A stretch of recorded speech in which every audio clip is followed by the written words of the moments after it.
Hi viewers from St. Michael's Lutheran Church. My name is Abby. I work with an organization called St. Stephen's Human Services. We work towards ending homelessness in Minneapolis. My role there is the Community Engagement Coordinator, and what I do day to day is I work alongside people who have formerly experienced homelessness and are now community educators who work to inform, inspire, and motivate the community towards social change. So let's get right into this presentation. I'll be your host today. I just want to preface this by giving you a brief sort of session overview so you can get an idea of what we'll be talking about today. Because we typically don't have pre-recorded sessions, we usually have live sessions, I wanted to sneak some interactive elements into this presentation so it does feel like we're sort of in the room together. So I'm going to go to my next slide here, and you will see a list of the questions that you as congregants of St. Michael's have asked.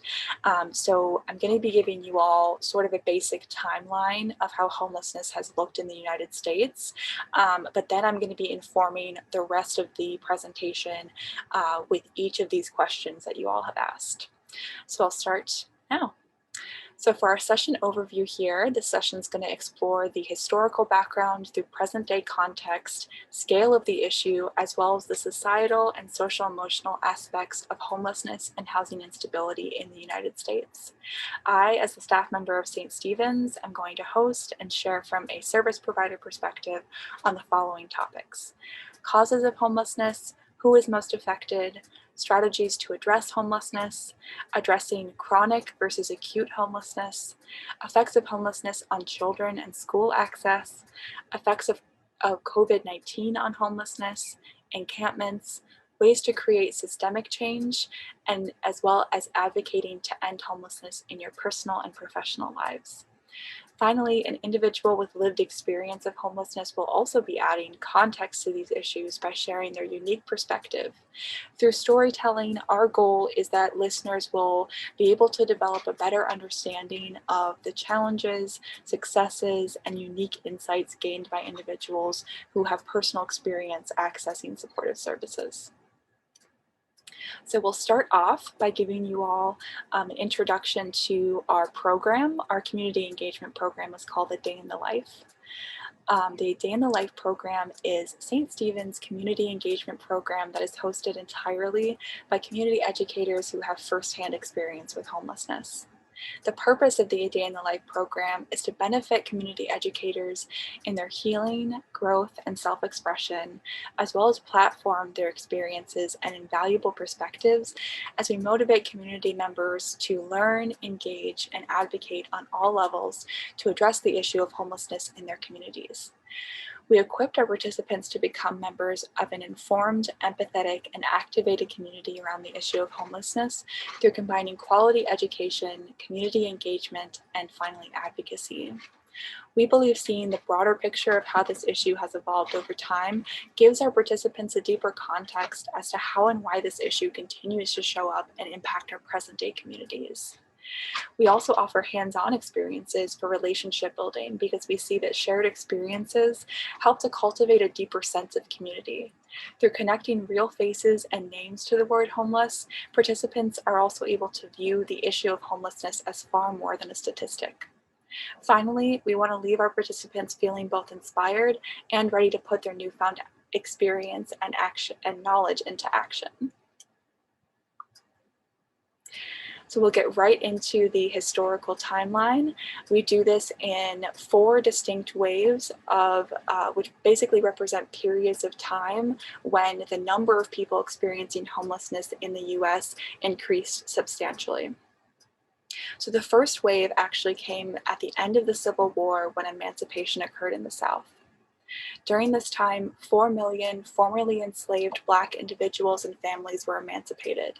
During this time, there were still prejudice laws in effect, which placed conditions on their labor and movement.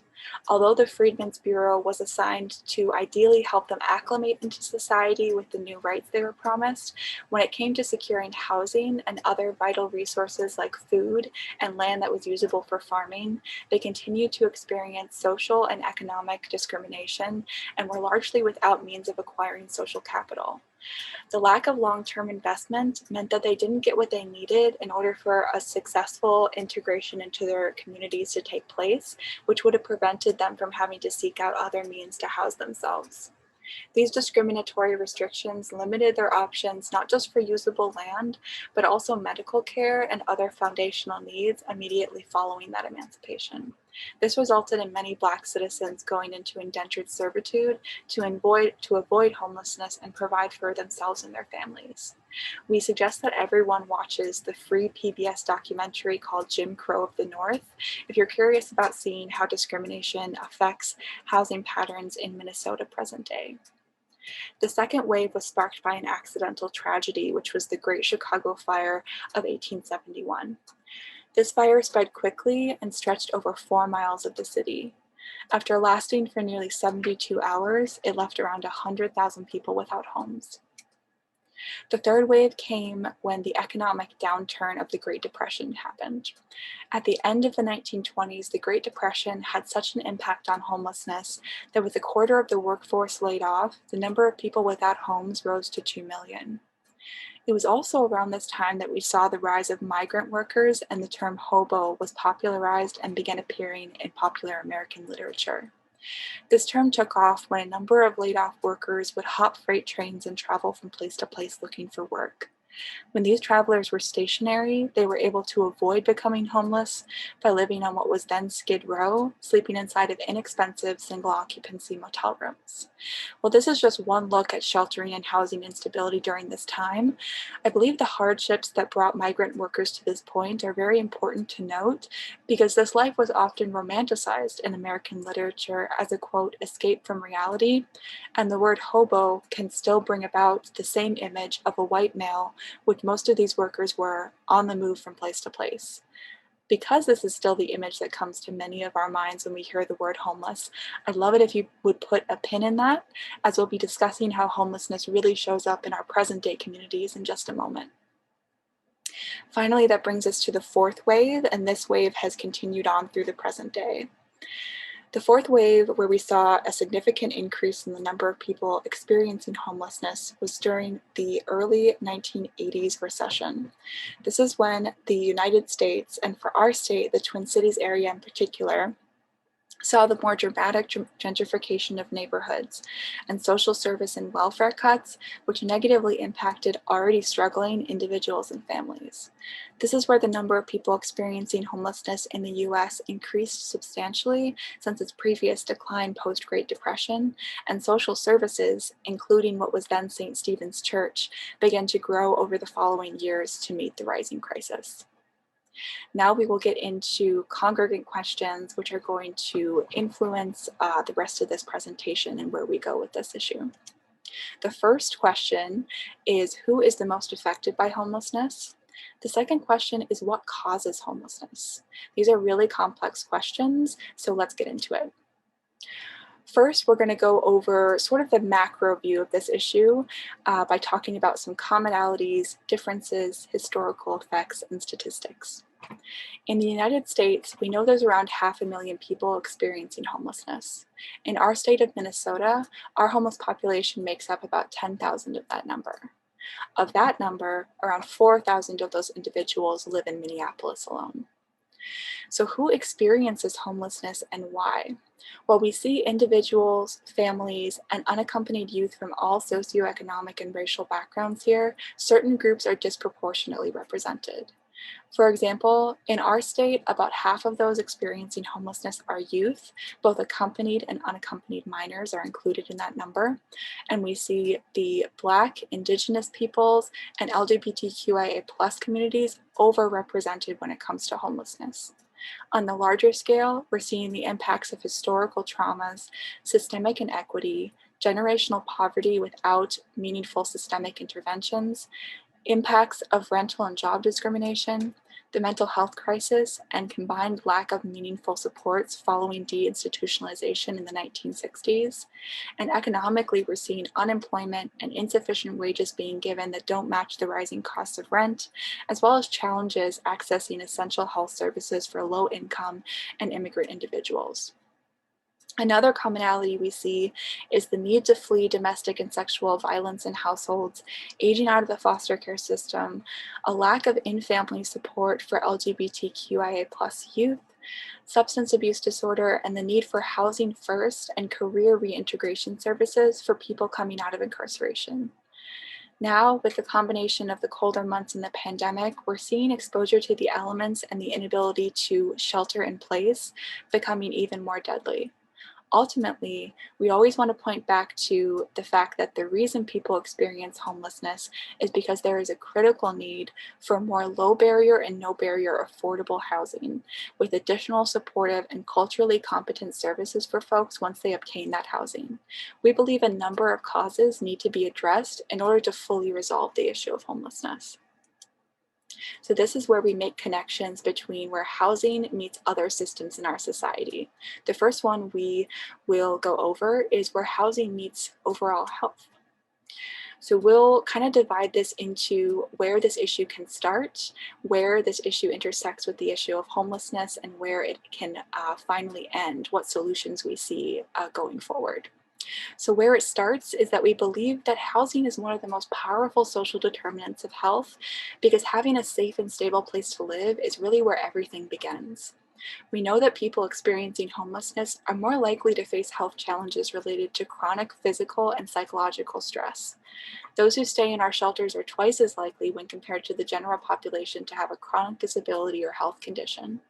We know that the average lifespan of an individual experiencing homelessness in the US is about 50 years, which is a 20-year age difference when compared to the life expectancy of the housed population. We see this issue persisting through the distribution of life-enhancing resources not being equitable for all of the population. We know that among our homeless population in Minnesota, certain groups of people are overrepresented despite being minorities in the overall population. We believe this is due to discriminatory rental practices and policymaking, redlining, gentrification, inequitable investment of financial, medical, and social resources. And we see that these groups often include Minnesota's Indigenous peoples, the Black community, and those who identify as LGBTQIA+. We believe that because of this, individual behavior modifications are not enough to end homelessness.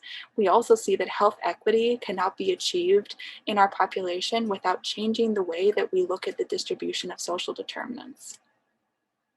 Then finally, we see that this cycle can end once someone obtains housing.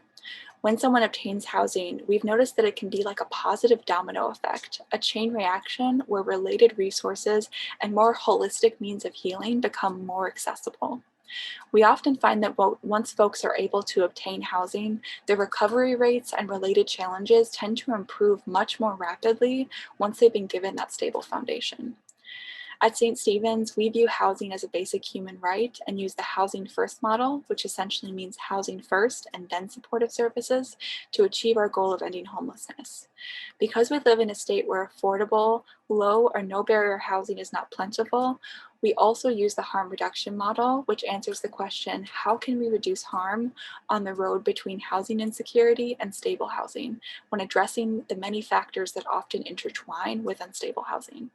For example, our programs include several overnight emergency shelters, supportive and rapid housing rehousing services, family homeless prevention, single and family case management services, as well as connection to resources through our community outreach and educational programming. Finally, I've included the references here if you'd like to know more about where housing connects with homelessness. Where housing connects with overall health. Then we'll make the connection between where homelessness intersects with another system, the criminal justice system. Where we see this start is that when a person interacts with the criminal justice system early in life, housing instability can be deeply affected down the line. The first place we see this happening is what's been termed the school to prison pipeline. This is where zero tolerance policies and outsourcing means of accountability in schools onto law enforcement and targeted discrimination can lead to certain students becoming more likely to interact with the juvenile justice system before they graduate. Also of note here, low income and BIPOC children can be disproportionately impacted here. Then we also see that there is a criminalization of homelessness. This is where everyday activities of survival become public and the public finds discomfort with this. When this happens, that they may initiate police intervention. Well, what they might not know is that once someone does interact with the criminal justice system, it can deeply affect their ability to obtain housing down the line. We also know that evictions are a leading cause of homelessness. We know that studies have shown that unrepresented tenants in housing court will virtually always be unsuccessful when forced to defend themselves against eviction proceedings brought about either by experienced landlords or attorneys who are representing landlords. How we see this issue persisting is that once you've been incarcerated, societal and psychological repercussions can pop up as you try to regain safety and stability upon re-entry into your community. One way we see this happening is through what's been termed the ball and chain effect. This is where no one will hire or rent to you because of your criminal record. We also see that psychological after effects of institutionalization can deeply affect your interactions with, observations of, and beliefs about yourself and the outer community. We also see that a lack of long-term, meaningful community supports and relationships upon reintegration make it harder for folks to get back on their feet. The housing that is available for you might also place you in an area or situation where relapse or recidivism is more likely. And it's also of note that outside individuals with predacious intentions can naturally target areas with large concentrations of vulnerable people. So a good example of a current day incidence of this would be the encampments that we see popping up throughout Minnesota. Additionally, there's areas with heavier law enforcement presence that can at times lead to incarceration in order to, quote, fill the gap where more applicable reintegration services could otherwise be in place. Another commonality we see for folks experiencing homelessness who have formerly been incarcerated is that if their only connections are with people who led the life that they used to, that can also deeply impact their ability to stabilize. Their subsequent behavior can then impact relationships with potential landlords and employers. But we see that this ends when we focus on restorative justice. Restorative justice essentially turns the focus towards building relationships between individuals and their outer community. This then sets the stage for more meaningful interactions and opportunities for creative problem solving before the criminal justice system gets involved. Then finally, we mentioned that we use housing first, which is housing and then supportive services in order to end the cycle. Then we also use reintegration services immediately following incarceration. In addition to that, we noticed that expungement services and legal representation are especially useful in these cases. Our next congregant question is, what are some strategies to address homelessness?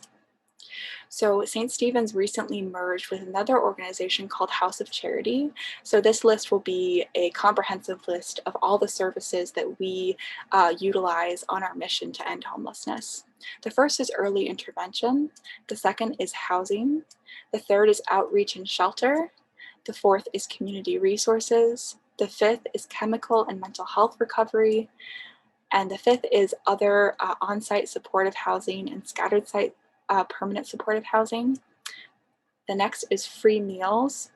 And finally, public showers. So having access to free meals, hygiene, supportive permanent housing programs, these are all ways that we assist people on their road between housing instability and permanent stable housing. Next, I'll be going over some of the underlying philosophies that really inform all of the work that we do. The first is harm reduction, and the second is housing first. So harm reduction, as we discussed a little bit earlier in this presentation, is an evidence-based approach, framework, or set of principles that works towards reducing harm. So one way that shelters operate as a form of harm reduction is the building itself and the space that people are able to occupy saves them from having to sleep outside where the elements might be threatening to their health, particularly in states like ours that have hot summers and very brutally cold winters. This can be especially threatening to people who are unhoused and experiencing unsheltered homelessness. So that's one advantage in how we use shelters as a form of harm reduction. Another way that we use harm reduction is by allowing individuals in our programs to really determine a lot of things for themselves. We do not position ourselves as the ultimate experts on other people's lives. We allow them to self-determine what success looks like for them, what their goals are as they're approaching our programming, because we know that their lived experience gives them unique insights and perspective that we might not have. We know that harm reduction is an evidence-based approach that saves lives and ultimately benefits the individual, us as service providers, and the overall community. Next, we have housing first. So housing first is the strategy that we use when we're looking at helping someone who is experiencing homelessness. So this strategy prioritizes safe, stable, and permanent housing as the principal step to ending homelessness. So instead of requiring or putting up barriers for people to access housing by saying, well, you have to go through this program first, or you have to maybe, for example, go through a treatment program first, or you have to do some form of proof to us that you are quote unquote housing ready. Instead of doing that, we really view everybody as quote unquote housable. And underneath this is the basic belief that housing is a foundational human right. So with that in mind, all individuals are housable. Next congregate question that we have is, can you describe chronic versus acute homelessness? So to answer this question, I'm going to be going over several popular definitions of homelessness, but as I do, just acknowledge that there are several different ways that service providers throughout the country describe homelessness. And then there are also federal definitions and state definitions. So this might vary state by state, but I'm going to be going over the most popular definitions of how people experience homelessness. So the first one is the Department of Housing and Urban Development's definition of homelessness. So they define a chronically homeless individual as a homeless individual or family with children with a disabling condition who has either been continuously homeless for a year or more, or has had at least 4 episodes of homelessness in the past 3 years. Then with acute homelessness, this one doesn't really have a formal definition, but I'm assuming that the person who asked this question from the congregation was just curious about knowing how various types of homelessness differ, or how we see homelessness showing up in people's lives. So I'm going to be going over several different definitions that differ slightly from chronic homelessness. So the next is episodic homelessness. So episodic homelessness, as the name suggests, is essentially a person who might have on and off periods of homelessness in their life, or has been homeless 3 or more times within the last year. Then there is transitional homelessness, and this is actually how the majority of people experience homelessness. A person who's homeless for a short time because of a crisis or unforeseen event means that they might enter shelters or temporary housing for a single stay. So this has, let me think of a good example for this. So like domestic violence, people who are fleeing domestic violence situations might experience what's called transitional homelessness. I also recommend that you all go and read these additional resources if you're interested in knowing more about the different types of homelessness and how each of them can be addressed effectively. The next congregate question that we have is, how does homelessness affect children and school access? This is a big one. So we see that the experience of homelessness has been shown to impact a child's overall well-being, developmental progress, and academic success. It's important to note that by the time homeless children reach school age, their homelessness affects their social, physical, and academic lives. Homeless children are not simply at risk, most suffer from specific physical, psychological, and emotional damage due to the circumstances that accompany episodes of homelessness. Whenever this topic is brought up, I think of Maslow's hierarchy of needs. It can be hard, if not impossible, to focus on schooling when the more foundational needs are not experienced or understood as a guarantee. Ultimately, we view children experiencing homelessness as adaptable, capable, and resilient, with these outcomes being natural indications not of their capacity to learn, but instead of the result of a lack of meaningful intervention and support during these very critical periods. All children and their caregivers deserve to be provided the resources they need to thrive. And again, here's some additional reading if you'd like to know the stats that can be pulled from the Family Housing Fund report on homelessness and its effects on children. That report inspired this slide. The next recommended reading is on some prevention methods by an initiative called Homework Starts with Home. The next congregate question is about COVID-19. How has COVID-19 affected homelessness? This is another big topic and especially relevant as we are sort of midway through our experience of the global pandemic. So any health condition can be exacerbated by the addition of not having a stable place to live. But people experiencing homelessness are disproportionately impacted by COVID-19. To access life-saving resources like food, shelter, and personal hygiene items, people experiencing homelessness often have no choice but to access small congregate settings where social distancing is very challenging, if not impossible. These individuals are also more likely to be medically vulnerable, whether due to underlying health conditions or conditions brought about by the everyday stress incurred while trying to access these basic survival resources. I highly recommend reading this article by Emma Gray Ellis, found at wired.com, about COVID-19. And if you'd like to see how homeless providers have responded to this new challenge, that's a really great article to check out as well. The next congregant question is, why are there so many encampments, especially over the past few years? So as opposed to this issue being new, this issue has become more visible over the past few years.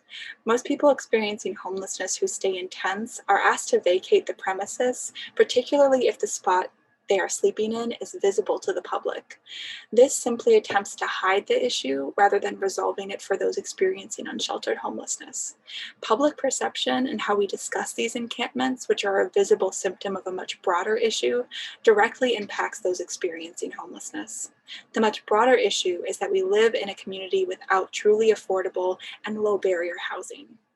Secondly, there are a number of reasons people sleeping outdoors may not want to or may not be able to access formal shelter. At St. Stephen's, we allow people to choose the option that feels the safest and most appropriate for their circumstances.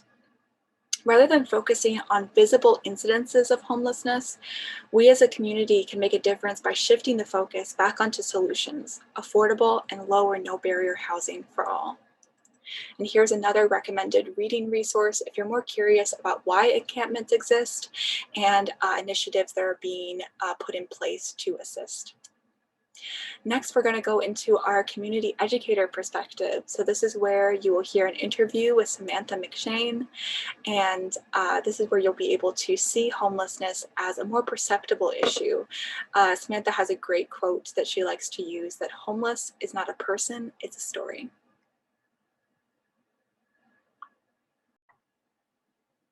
All right, so now we have Samantha joining us. Samantha, first off, can you give us a brief introduction to who you are in and outside of the A Day in the Life program? My name is Samantha, as you all can see. Outside of the Day in Life program, I am a student loan counselor and a youth advocate.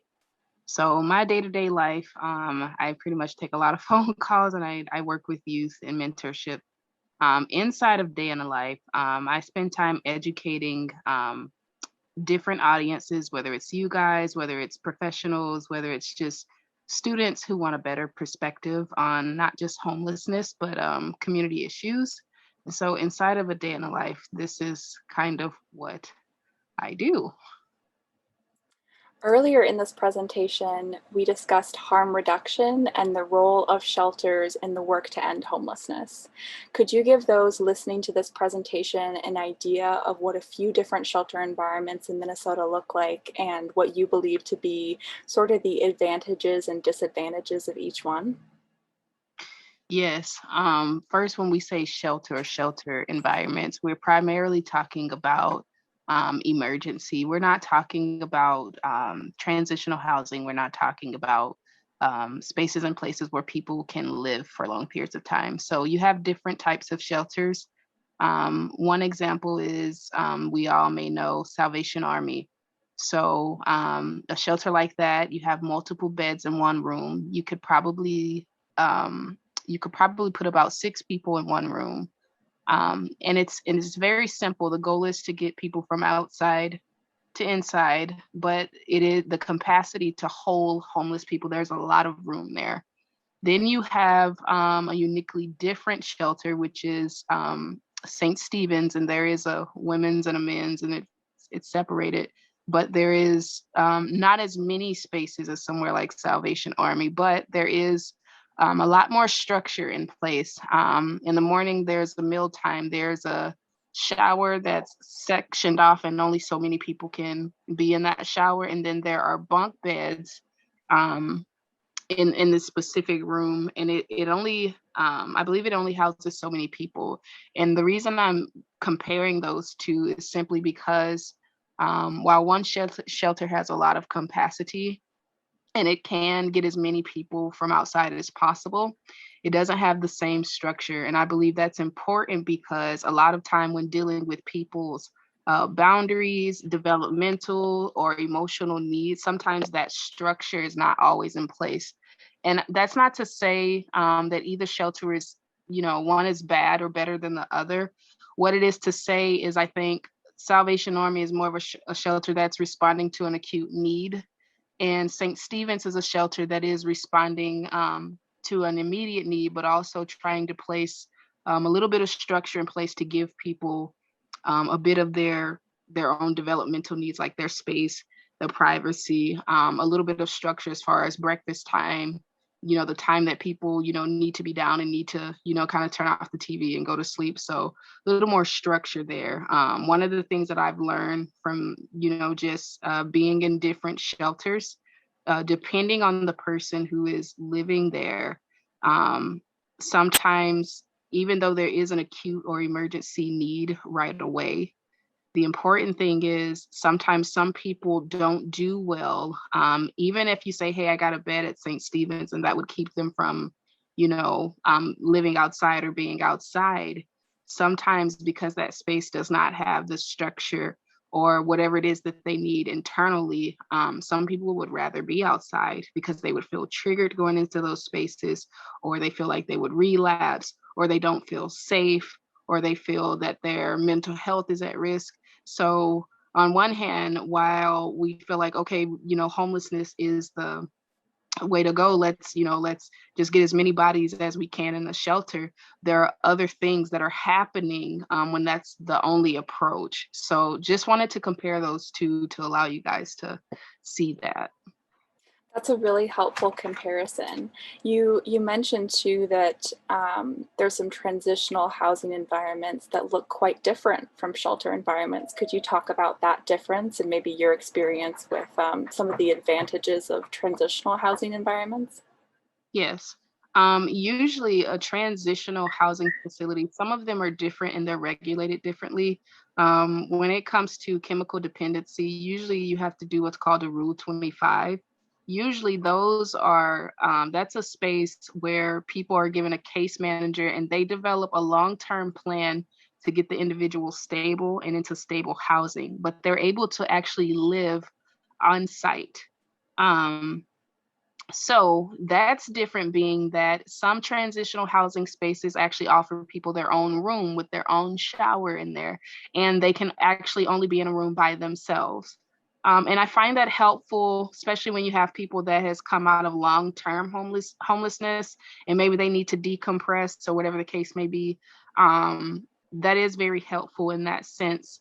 One of the other things is most of the time when you're dealing with transitional housing, depending on what program or what organization, like what their plan is or how they go about it. Some places want to focus more on if the person is suffering with addiction or domestic violence. They usually want to deal with that issue. And so they'll have them go through whether it's a 6-week program, 12-week program, and then they'll want them to develop basic skills and then they'll house them. So transitional housing is good because it kind of provides the person more than shelter, but it also honesses in on, the attention that they need to themselves. So there's a lot of recovery that can happen in an environment like that. One of the, I wouldn't call it a negative, one of the things that I have seen in transitional side, on the other hand, is some people get there and they immediately want to go to regular housing, right? Or they don't want to stay in the plan too long. They just wanted to do it, for a certain amount of time. Or people who have jobs, right? They work. And so they don't really qualify to be there unless they quit their job, but they don't work enough to get in a stable apartment. So transitional housing, I feel like, is more of taking those people who have a specific issue, whether it's chemical dependency, mental illness, domestic violence, and it's focusing specifically on their issue, and it's trying to transition them from living there to hopefully getting them into a place of their own. But it's a program that they work to do that. Great explanation, very thorough. Thanks, Samantha. The congregation of St. Michael's Lutheran Church is also wondering what they can do personally to work towards the mission of ending homelessness. So I'm curious what your suggestions are from them based on your experience. How do you think the church in particular can help resolve homelessness and or end the stigma that's surrounding homelessness? Abigail, that's a very great question. The first thing we have to realize is that homelessness is a very huge problem, and it's expanded, especially within the last 5 years, 10 years. So one, homelessness is not just a systemic issue. Homelessness is also an issue based off, some people, they get housed, but then they don't quite recover inwardly, and so they go back into cycles. So it's also a ratio of how many people will actually sustain the housing that they get.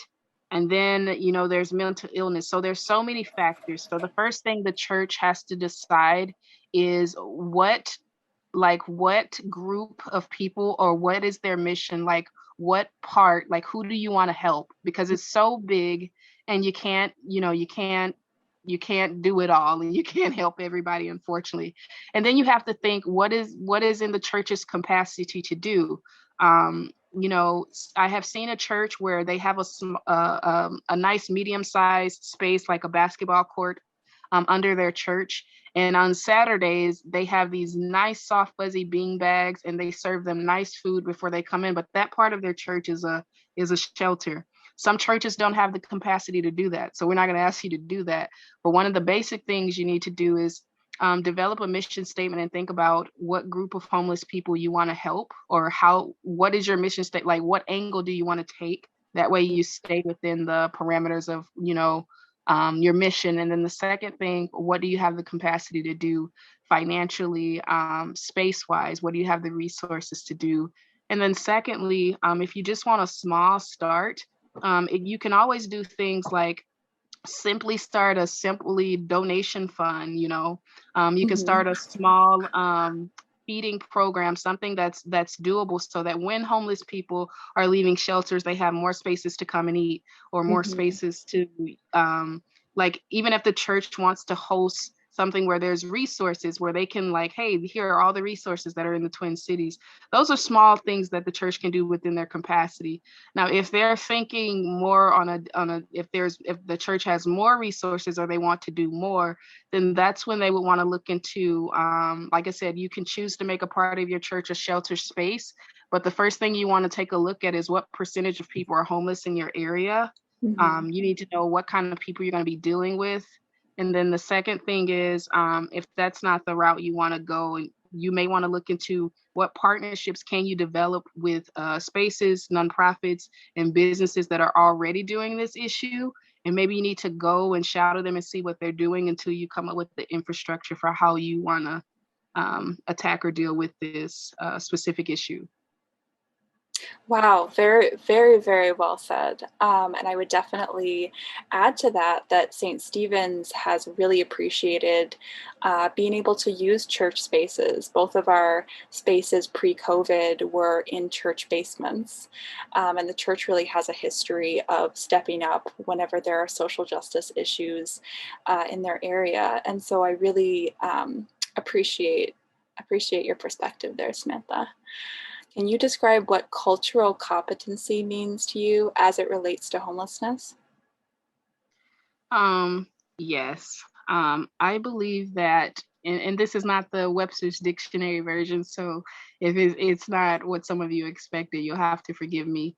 But I believe cultural competence is when we have the ability to understand outside of our own biases as it correlates to other races, other cultures, other ways of being and life, even outside of our American heritage.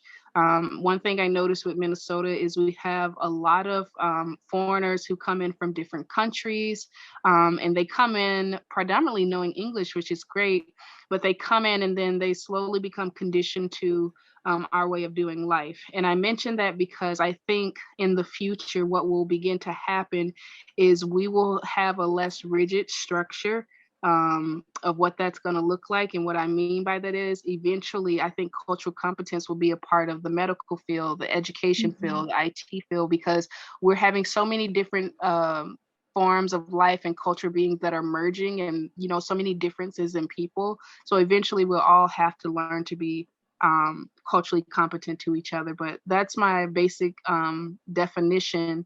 Now, when it comes to working with clients, whether you're a case manager or you are a shelter coordinator, or if you're the person that, you decide how many beds, are gonna go out for the night, etc. This is important because you have people who have different religious backgrounds, right? So the shelter that they choose or of their choice, they may not stay at Salvation Army or St. Stephen's. Some people are not religious at all, and they would prefer maybe not to stay in a church, even though that's the space where Mm-hmm. they can get a bed. You have some people who would rather stay in a mental illness space or institution versus a shelter because, their mental health is more important to them than just, getting out of the cold and, staying somewhere like Salvation Army or what have you.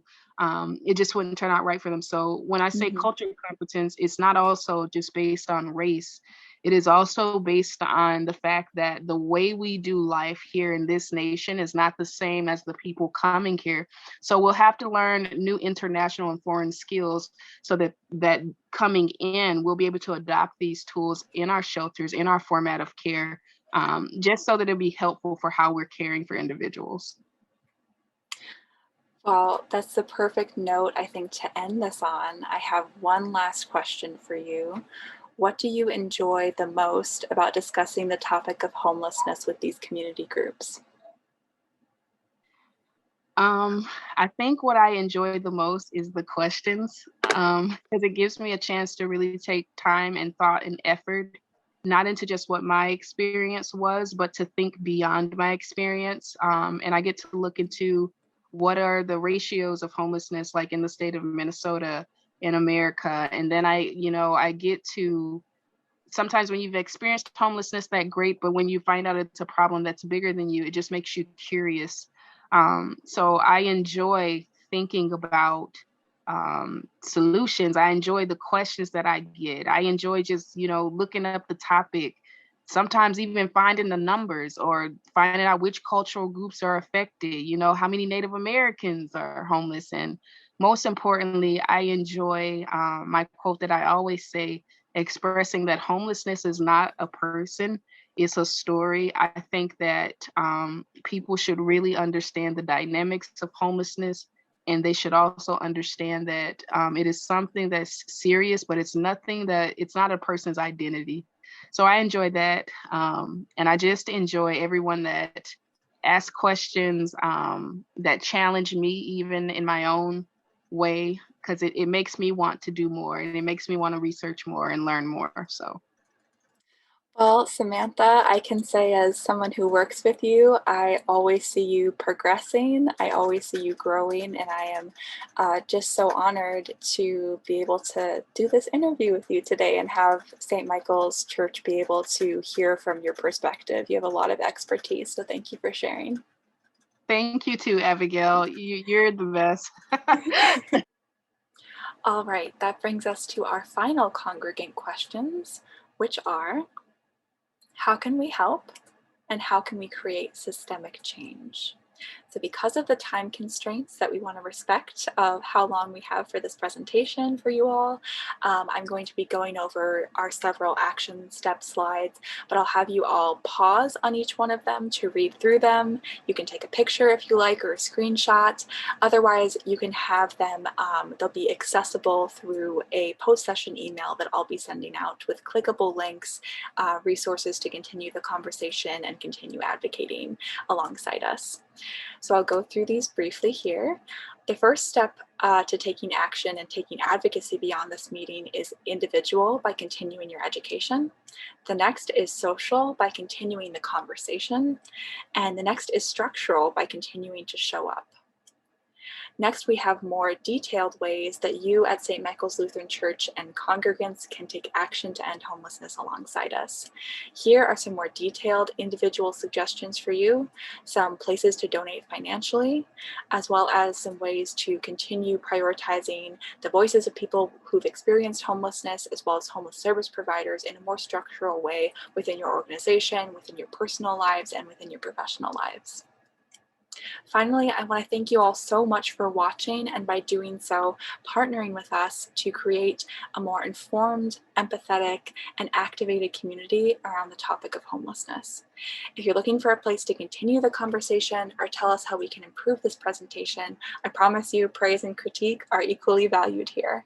So please feel free to contact me at my contact information below.